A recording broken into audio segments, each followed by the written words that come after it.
It is not the rich versus the poor. It is not those who have and those who don't have. We have to be very careful not to make this mistake. When we start developing class consciousness, at first we may look into these simple binaries, but in reality, it is access to the means of production. And if you studied Marxism for any time at all, you will see that private property and our connection to means of production is essential to understanding capitalism, because private property, privatizing necessities is what gives people the ability to manipulate and exploit others.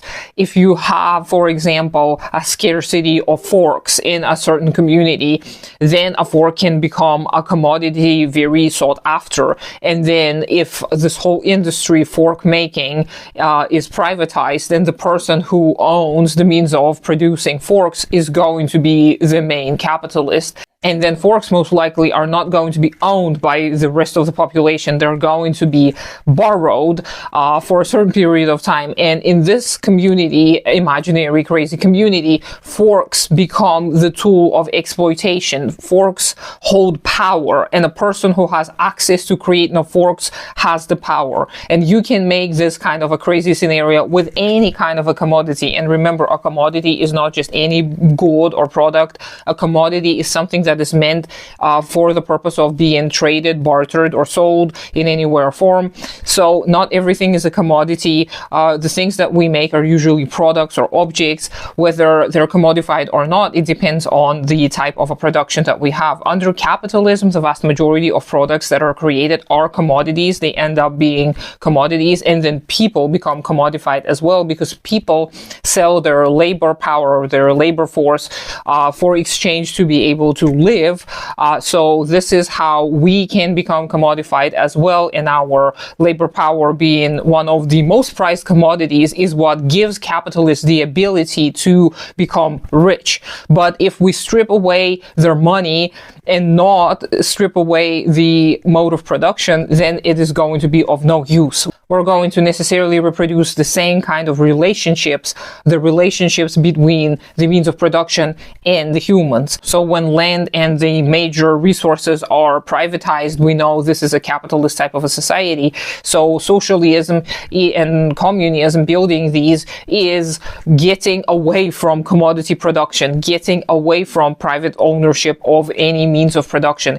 And it is done to create a new type of a social relation where you as a person, as an individual, are going to participate in all of the decisions, because you're going to have ownership over the means of production. So you are going to, because of this, change your own ideology later.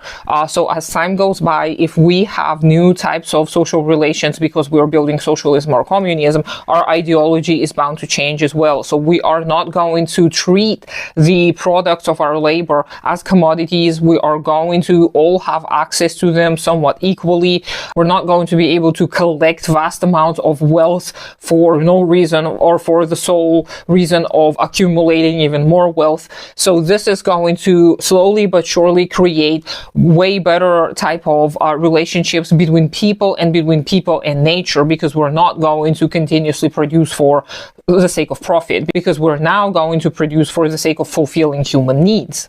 And people oftentimes start worrying about secondary things. People oftentimes start worrying about the ideology only, or about equality. But all of these things, and I talked about them in the past as well, all of these things are secondary.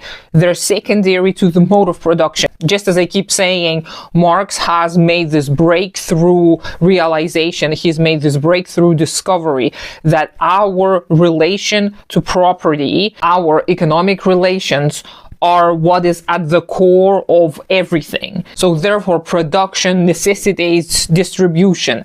A lot of people make this mistake thinking that it's just a distribution problem. If we tax the rich, if we tax the billionaires, then everyone's going to have a bigger piece of a pie and everyone's going to be happy, which is to an extent true, because if we tax the rich, it is going to be a net positive for the working class, but it's only going to be a remedy for a time. time. And then after some time passes, this unequal dynamic is going to continue popping up into existence, and we're going to have to do the same things over and over and over again. And as we do that, we're going to lose people's lives, we're going to lose natural resources, we're going to lose our ability to live on this planet. So we don't really have time for slow reformism. And this is what communists of the past realized. They realized the urgency of the fact that we need to speed up all the processes, not accelerate, but not try and stop capitalism from destroying itself, because capitalism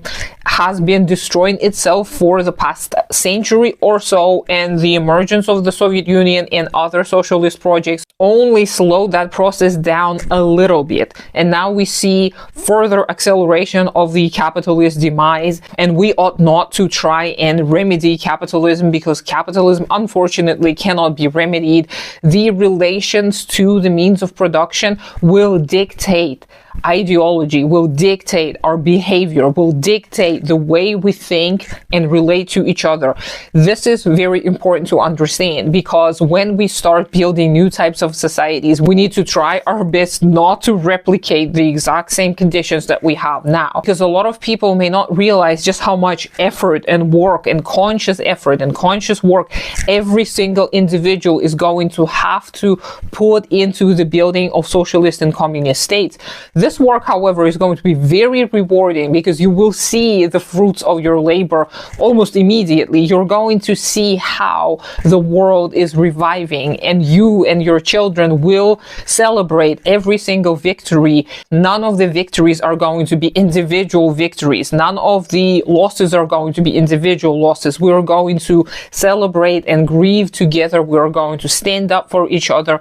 But it is, of course, not going to be a perfect journey. We're not going to be able to get rid of a lot of the vices that we currently hate. People will still remain greedy and selfish, and people will still want to manipulate each other for their own personal sake.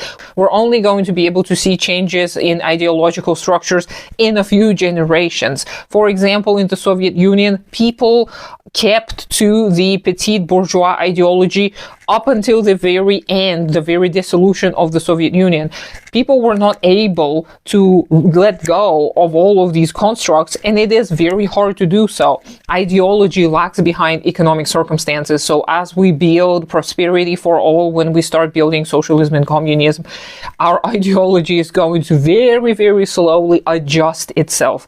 It is kind of like evolution. Ideology is more evolutionary, if you will. It is not as easy to revolutionize. It is not as easy to change overnight. And it demands a lot of willpower. So if you're willing to try and build a better world, you can already start working on deconstructing your own capitalist ideology. And this is necessary for anyone who affiliates themselves with socialism to do, because we need to be able to understand everything from within. We need to have a dialectical connection to every single construct, be it economical, socio-political, socio-cultural, or social-psychological, any kind of constructs. All of them have to be deconstructed, and we have to reinforce new patterns of behavior day after day after day. It's a lot of hard work, but it is necessary. It is also rewarding. It is also going to make you feel good about yourself, about your relationships. So I highly recommend you try it, and let me know what you think. I hope you have a great day today. Consider supporting me on Patreon.